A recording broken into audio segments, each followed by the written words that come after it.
Monsieur Lisanga Bonganga, bonjour. Bonjour. Vous séjournez actuellement à Bruxelles, en Belgique. Est-ce qu'on peut connaître les raisons de votre voyage ici? Ce n'est pas pour la première fois. Ça, c'est au moins pour la deuxième fois. Vous savez que le président Étienne Tshisekedi, l'icône de la politique congolaise, est ici à Bruxelles en séjour médical. Et vous savez que cet homme, c'est lui qui l'oriente et qui donne presque la vision de la politique congolaise. Et de temps en temps, nous sommes obligés de venir ici, essayer un peu d'échanger avec lui, avoir certaines séances de travail qui peuvent nous aider à faire avancer notre pays.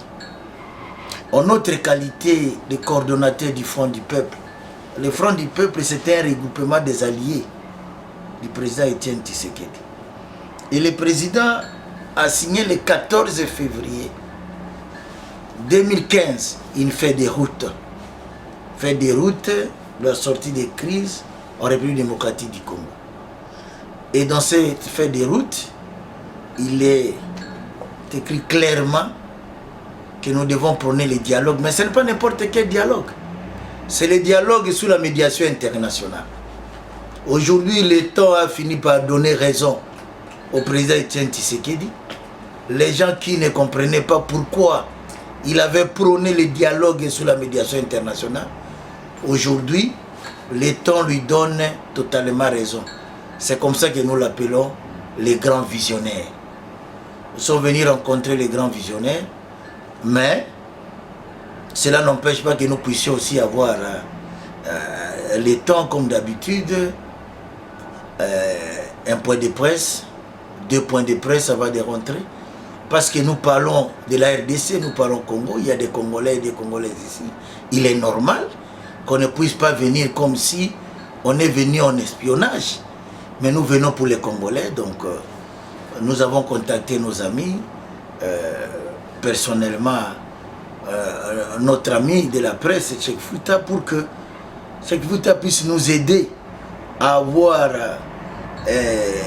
un point de presse avec les Congolais, avec la presse bien sûr, mais nous pensons que nous allons le faire le mercredi à l'endroit habituel, oui, au presse club de Bruxelles. On sera là mercredi à 14 h. Je demande aux Congolaises et aux Congolais de venir, et ce qui passe, nous allons parler de l'avenir de notre pays. Et nous sommes là et nous allons démontrer pourquoi nous disons que Étienne Tshisekedi c'est un grand visionnaire. Oui, bien, monsieur Lisanga Bonganga, vous revenez du pays. Vous savez que le 26 demain, il se passera une grande escroquerie politique en RD Congo. Des députés provinciaux qui avaient été installés en 2007 et dont le mandat était terminé en 2012 vont élire des gouverneurs pour les nouvelles provinces. Qu'est-ce que vous pouvez en dire?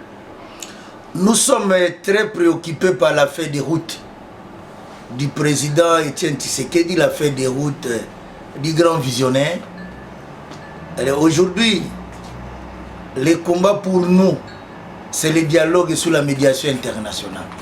C'est ce dialogue-là, avec un facilitateur, un médiateur international, qui va nous aider à essayer un peu de débrayer le terrain pour que nous puissions avoir de très bonnes élections. C'est ça notre souci. Parler aujourd'hui des gouverneurs et tout ça, vous savez que pour nous, ce n'est pas l'ordre du jour. Donc, nous ne sommes pas partie prenante. Cette question n'est pas l'ordre du jour chez les alliés du président Étienne Tshisekedi. Mais s'il y a des Congolais et des Congolaises qui pensent qu'ils peuvent accompagner nos amis pour cette entreprise-là, bon, nous leur souhaitons bonne chance, mais au moins pour nous, cette préoccupation n'est pas à l'ordre du jour. Nous ne sommes pas partie prenante. Oui, sans nécessairement donc anticiper sur ce que vous direz lors de votre conférence de presse du 30 mars 2016 au Presse Club de Bruxelles. Mais est-ce qu'on ne trouvait pas que vous avez un peu trop attendu avec ce fameux dialogue? Parce que finalement, le temps risque de jouer en faveur de M. Joseph Kabila. si vous aviez dit que les temps pouvaient jouer en faveur de Etienne Tshisekedi, oui. Mais si ça peut jouer en faveur de Joseph Kabila, ça ce n'est même pas notre débat. Notre problème est que nous puissions avoir ce dialogue pour que les élections et ces dialogues, nous insistons, ça doit respecter les délais constitutionnels. C'est là où les gens n'avaient pas compris le président Tshisekedi au départ. Quand il a parlé de dialogue, il a dit clairement les dialogues dans le respect de la Constitution. Les dialogues qui respectent les délais constitutionnels. Les dialogues qui tirent ses origines, bien sûr, dans le cadre de l'accord d'Addis Abeba. Donc, nous aujourd'hui, dire que on a trop attendu, nous-mêmes à Kinshasa, nous avons proclamé le mois de mars. On a dit, le mois de mars, pour nous, c'est le mois de dialogue sous la médiation internationale. Vous savez, Cheikh Fita, quand nous parlons, souvent nous insistons sur ce que nous appelons médiation internationale. Vous savez, depuis très longtemps, ceux qui ont suivi le président Tshisekedi, ils ont dit non, bon, en tout cas au mois de janvier, bon, il y a une ordonnance, on va commencer les dialogues, mais nous sommes là. Parce que c'est lui qui pense qu'il est dans la logique, il est dans la philosophie de Etienne Tshisekedi, c'est celui-là qui pense qu'il doit donner l'importance au médiateur international. C'est comme dans un match de football, on ne peut pas aller dans un match sans arbitre.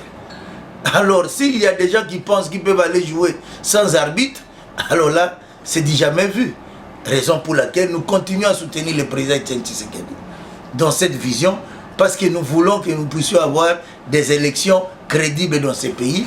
Et pourquoi nous l'appelons visionnaire?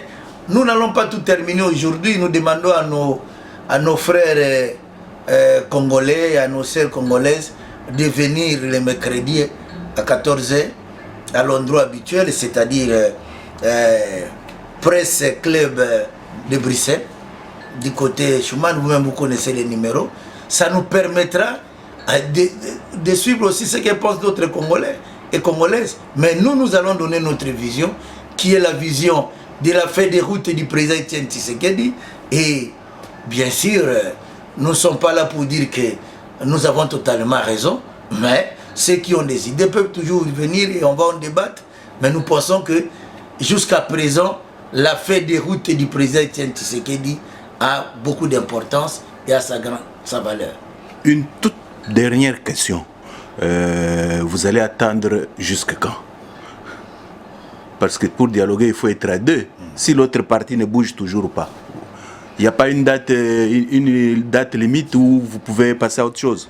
L'autre partie, c'est-à-dire dans la feuille de route, on a bien dit le dialogue c'est toujours à deux.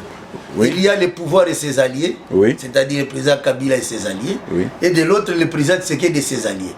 Alors, nous allons attendre jusqu'à quand? Mais la preuve est que depuis quelques mois, les pouvoirs qui ne croyaient pas au dialogue, il vous souviendra que quand nous avons terminé les élections chaotiques de 2011, et que le président Tshisekedi a dit non, ça peut nous amener tout ça au dialogue. Il y a les Mende et les autres qui disaient mais quel dialogue, on a gagné les élections. Mais dernièrement, on a vu les pouvoirs qui ne croyaient pas dire que nous croyons au dialogue, et il y a une ordonnance. Mais de toutes les façons, cette ordonnance-là, c'est leur manière de croire au dialogue. Mais nous attendons les facilitateurs internationaux pour commencer les matchs qui vont opposer l'équipe du président Tshisekedi contre l'équipe du président Kabila. Et s'il y a un gagnant, Cheikh Fita, les gagnants c'est le peuple congolais. C'est tout ce que nous cherchons. Les gagnants ne doivent pas être les intérêts qu'on doit mettre devant pour dire les gagnants c'est l'intérêt d'un camp contre un autre. Non, les gagnants doivent être le peuple congolais, c'est-à-dire arriver à avoir un calendrier consensuel pour nous amener aux élections à telle enseigne que ces pays puissent avoir un président de la République qui gagne. Et ça, le 19 décembre, comme nous savons tous que c'est ça la date butoir, qu'on puisse avoir en tout cas un chef de l'État élu dans ce pays. Ok, nous vous remercions, Monsieur Lisanga Bonganga, et rendez-vous donc le 30 mars 2016 au Presse Club de Bruxelles à 14h. Merci encore une fois. Moi, je vous remercie.